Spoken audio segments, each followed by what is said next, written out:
Uma pessoa me escreveu aqui, está dizendo que ela vive um relacionamento com uma pessoa que é extremamente manipuladora, controladora também. Porém, ela tem qualidades maravilhosas e sente que não está, embora, né, nesse contexto todo, ela sente que não está mais feliz no relacionamento. Ela não fala se é namoro, deve ser namoro.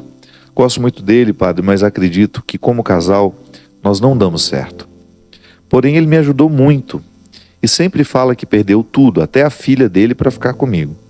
Então eu me sinto responsável em estar com ele até o fim. O que faço? Minha filha, se não é um casamento, se é namoro, e pelo jeito ele já teve um outro relacionamento, né? Você não pode carregar esse fardo de ficar com ele só porque...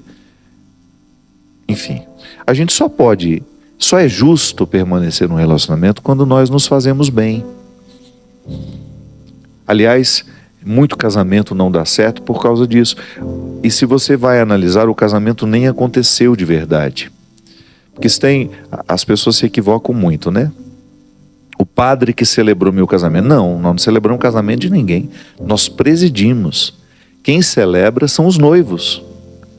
É o sacramento que não é o padre que celebra, são os noivos.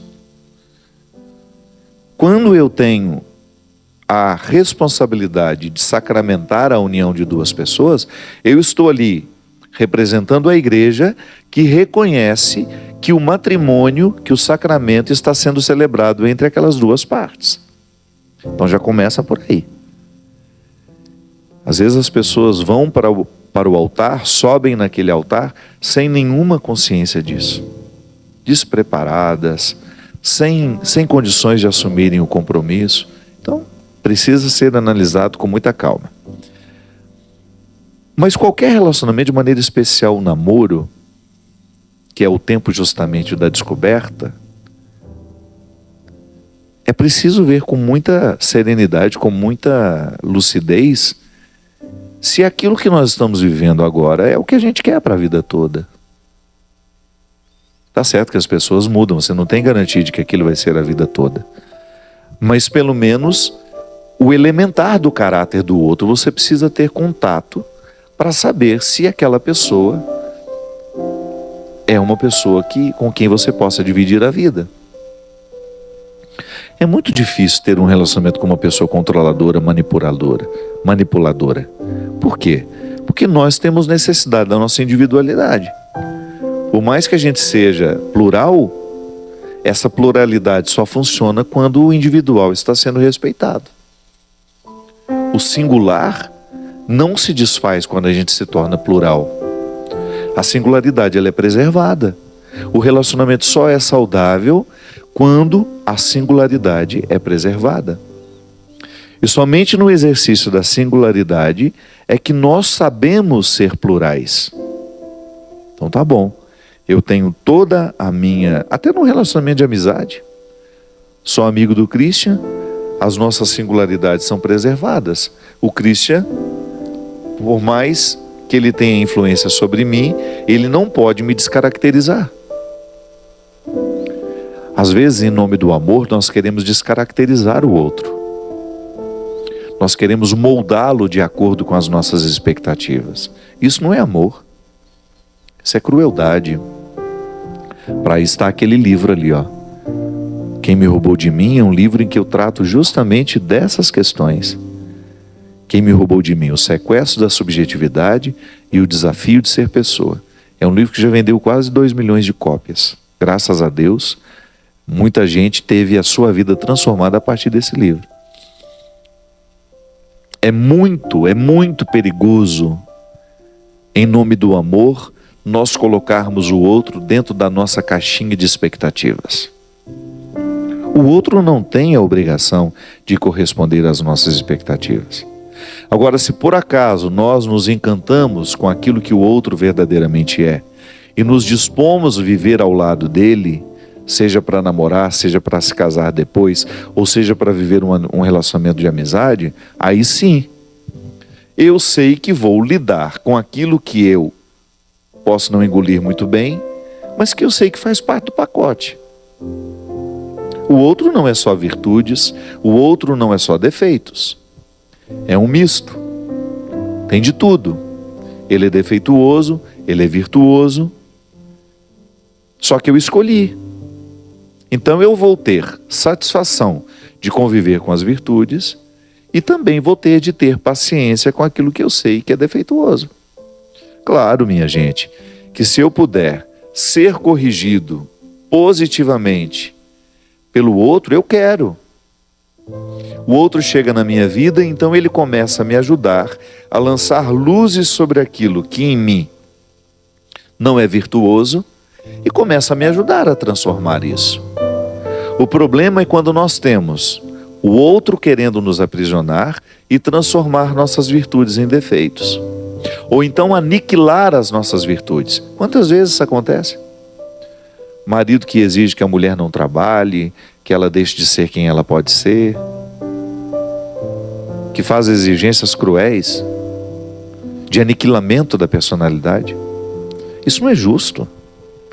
O outro tem o direito de expandir-se. Aliás, hoje nós tivemos a graça de ter a Claíssa, que é uma leiga na Diocese de Taubaté, falando para nós, padres, na nossa reunião hoje.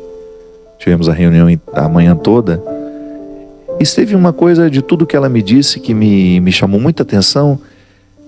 Foi uma frase dela: uma consciência, quando se expande, nunca mais volta ao normal. E é verdadeiro isso. Quando nós expandimos a nossa consciência, nós não vamos nos adaptar mais aos formatos antigos que antes nos eram oferecidos. O amor é isso também, é um expandir de consciência. E é muito interessante quando você identifica que um casal está vivendo a expansão da consciência juntos. Estão crescendo juntos. Então o outro está interessado também no meu crescimento. Então ele não vai colocar obstáculos. Agora, a pessoa, quando é manipuladora, ela vai colocar obstáculos porque ela vai querer que você seja de acordo com as expectativas dela. Tá bom, expanda a sua consciência até o momento que me interessa, depois não quero mais. Porque é o expandir de consciência que vai dar condições à pessoa de reconhecer aquilo que é nocivo no relacionamento. Por exemplo, se eu tenho uma esposa e eu sou possessivo com ela, eu vou fazer de tudo para afastá-la das amigas que a esclarecem sobre aquilo que é nocivo no meu jeito de ser no relacionamento com ela. Eu vou fazer de tudo para que ela não tenha as influências que possam libertá-la. Quantas vezes na minha vida eu presenciei isso? Porque eu sempre fui assim, eu sou meio intrometido. Se eu sou amigo, eu me sinto muito no direito de participar, claro, naquilo que ela me permite. Se ela vem me perguntar, eu não vou me furtar de poder dizer o que de fato eu estou pensando. E às vezes eu tinha amigas minhas que estabeleciam um relacionamento extremamente possessivos e eu não tinha o menor receio em dizer o que eu estava pensando. Então, às vezes eu era naturalmente afastado, ou pelo marido ou pela mulher, porque eu estava, ou pelo namorado, pela namorada, porque eu estava exercendo ali um papel de esclarecedor daquilo que eu julgava ser um crime contra as consciências. Você já deve ter experimentado isso. Às vezes você está vivendo um processo de expandir consciência e de repente você esbarra em alguém que não está muito satisfeito com o seu processo de expansão. Por quê? Porque é muito mais fácil controlar uma consciência que não foi expandida. Porque nela não há reflexão. Conviver com quem reflete é muito difícil. Com quem faz perguntas, com quem é crítico. Tem um filho assim para você ver. É mais fácil amar o filho dócil, obediente. Agora, o filho que questiona suas ordens, que questiona seus posicionamentos, você vai ter que fazer mais esforço para amá-lo. Por quê? Ele pensa diferente de você. Pode ser que ele já esteja, com todo respeito à sua maturidade, como mãe, como pai, pode ser que ele já tenha expandido a consciência dele na outra direção e você ficou para trás. Às vezes eu encontro hoje gerações muito jovens, muito conscientes de valores que nós fizemos um esforço danado para viver e não conseguimos. É como ser livre, por exemplo. Os nossos filhos são muito mais livres do que nós, inclusive para dizer que não gostam.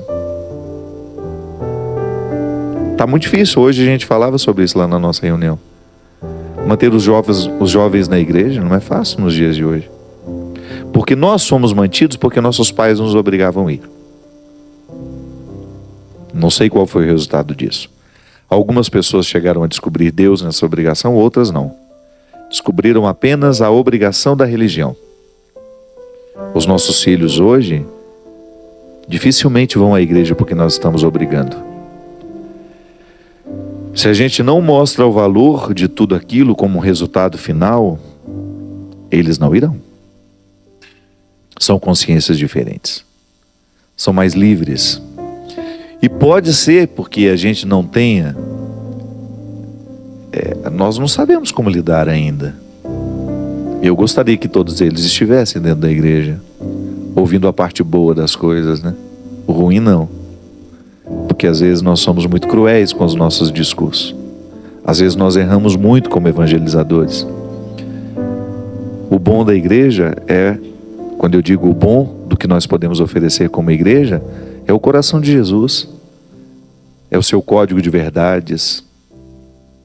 Quando uma pessoa tem contato com essa pureza, não há equívocos, ela adere. Jesus será sempre atraente quando oferecido do jeito certo. O problema é quando nós nos desprendemos da responsabilidade de fazer isso. Quando nós anunciamos de acordo com as nossas mesquinharias, com os nossos interesses, aí a gente retira todo o encanto. Fica só a obrigação. Porque hoje, minha gente, nós estamos necessitados disso. De ter contato com a pureza do Evangelho. Colocaram muita coisa em cima dele. Colocaram muitas coisas em cima dele. E hoje nós precisamos voltar a esse despojamento. Eu estava falando disso, até postei uma coisa essa semana sobre isso. É fácil a gente ter uma experiência de Jesus a partir do que foi confirmado pela história. Mas volte no tempo. Seja capaz de rebobinar a fita, se é que você me entende. Você que precisou rebobinar a fita um dia. Volte na história. Volte 2000 anos na história. Vista-se como se vestiam aquelas pessoas. Se coloque lá nos desertos por onde Jesus ia. E escute lá. Sem saber que Jesus era Deus. Você ainda não viu a ressurreição, você não viu os resultados do cristianismo, você não viu a igreja que cresceu, não, nada. Você está ali no meio daquele grupo de pessoas, escutando aquele homem falar. Será que você iria aderir? Será que é fácil aderir àquele discurso? Ou você o chamaria de louco? Você acharia um absurdo ele sentar-se com os pecadores, preferir a prostituta, não ter medo dela, abraçá-la? De que lado você ficaria? Esse é o evangelho despojado.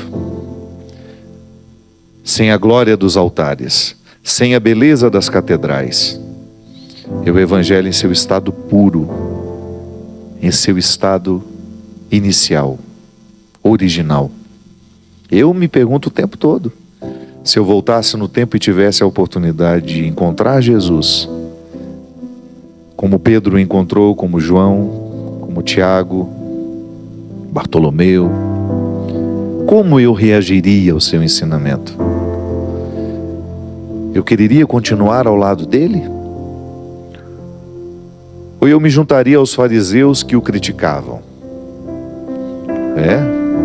O despojamento cabe em toda situação.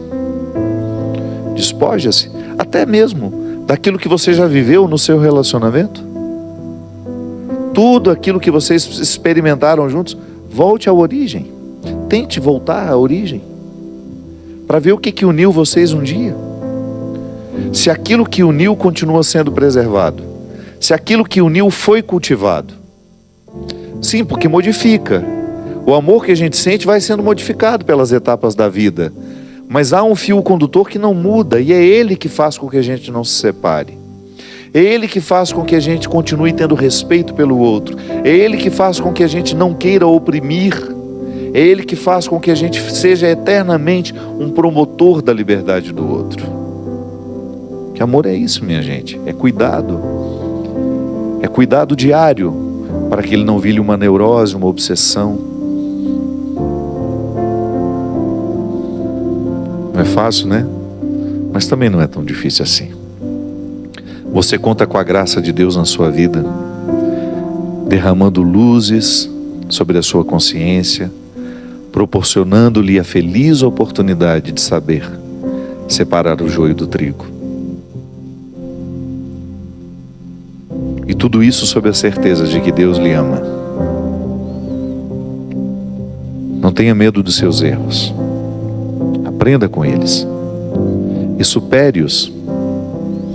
Você não precisa ir dormir com as consequências cruéis dos erros que você já cometeu até hoje. Reconcilie-se. É Deus que lhe oferece hoje a oportunidade. Acolha. Neste tempo de despojamento, fique a sós, você e Ele, sem nada do que você costuma oferecer ao outro. E descubra o que você hoje pode receber dele. Ofereça-se essa oportunidade. Ela será profundamente transformadora na sua vida. Que o Deus derrame sobre o seu propósito a sua bênção. Ele conceda a graça de continuar, de não desistir. Ele que é Pai, Filho e Espírito Santo. Até a semana que vem, se Deus quiser.